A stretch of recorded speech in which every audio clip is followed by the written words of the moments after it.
Hey people, it's Kelly of Print Pray Slay, and at this time it is the fourth week of the scripture writing plan for the month of February, and that is the topic of faith and finances. So this week is Proverbs 19:17, Proverbs 28:20, and Ecclesiastes 5:10. I hope I'm saying that book right. All right, so I go in and I am writing the first scripture, and it says, "Those who love money will never have enough. How meaningless to think that wealth brings true happiness." Okay, and that's 5:10 from the book of Ecclesiastes. All right, so um, we will always want more. Like we always want more than we have. It's like human nature. And so in this book, Solomon is talking about like he basically saw that those who spent their lives obsessively seeking money never really found like happiness in the promises that they felt like they were going to get from money. And I feel like a lot of us have that same experience ourselves, or that we also, like Solomon, have witnessed how somebody is really, really chasing after money and it's not really happening for them, versus chasing after the dream that God or the goal that God has for them. I'll forever be chasing after you. That reminds me of a lyric from Ty Tribbett. All right. So instead of chasing money, let's chase God.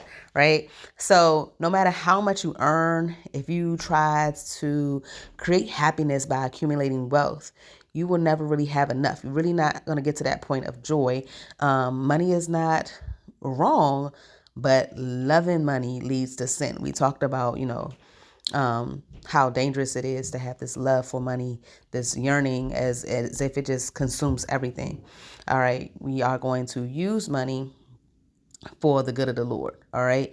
That's what we're supposed to do. Of course, you are supposed to use it for the things that you need to acquire in life and to help the poor and to help friends and help yourself and things like that. But it's just a mindset that you don't want to have where money is just ruling over everything. That's not it. Like money over everything is not something that we need to be promoting. So don't depend on money. All right. Depend on God. So I have this note that I have that God that's personal that says that I really don't understand why teachers get paid the way that they get paid, right? Like we are just as professional as other professionals. Like I've worked in different sectors and other like as a teacher, I am a state employee, and for the Navy, government employee. Now, I'm not going to go tit for tat for which profession and what the differences are in them. However, I have 2 degrees that I am directly applying to what I'm teaching at school. Again, that is financial literacy, entrepreneurship, business law, and who knows what else. If you know about teaching, you know that statement is true. Who knows what else that I will be teaching. But I use that same degree as, a financial officer. So I don't understand, why that profession as teaching is so little in comparison. But I thank God for allowing me and my family to still make it on so much less than what we had before.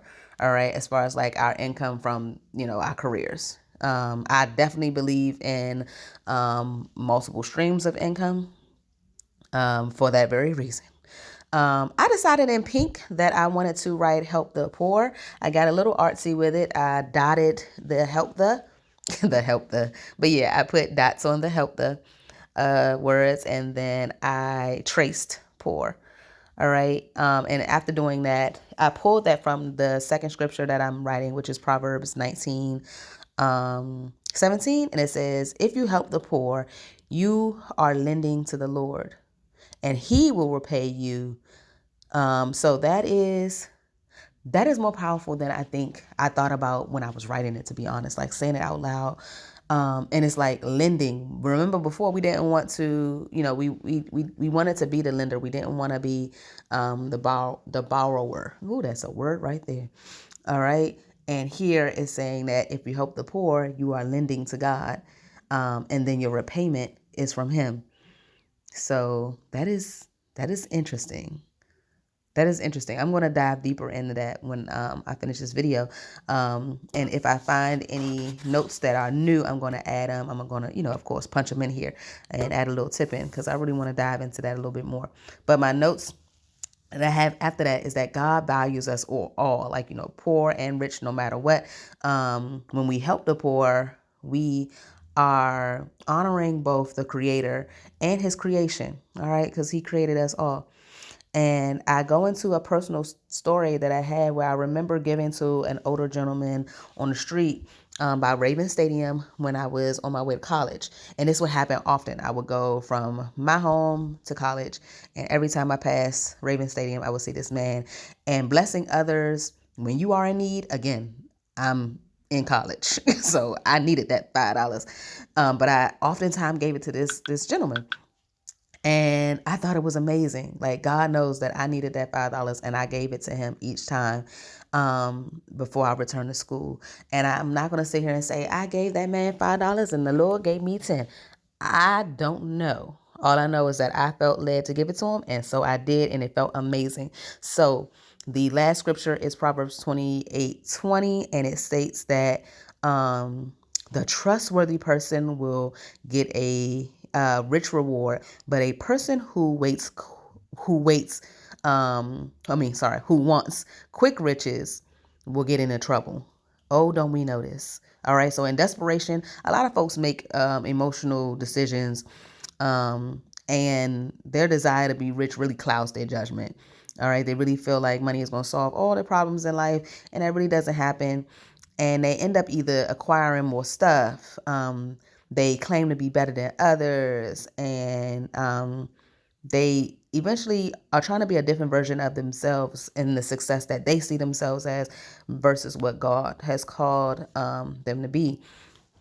And you asking for trouble when you do this. Like, it's scams, okay? A lot of scams are out here, especially after the pandemic, and a lot of people are going through a hard time because of the recession and the inflation and everything. Like, we need to be wise, all right? So don't be afraid to work hard for your goals instead of sitting there and trying to make and take these shortcuts to say, ooh, look how this person just made $15,000. This lady told me on YouTube, like we were having a conversation, that she was making like $60,000 a month. I'm not gonna say that she not doing that. It was just really, really hard for me to believe. But I did watch the video, but it was just, if after that you feel like you have to buy her thing to do what she's doing, that what she's doing, even though it might be working for her, is not for you. If it's not for you, could be a complete waste of time for you. So you really need to seek God on how you can acquire the money that you feel like is needed for you to reach the goals that God said to you.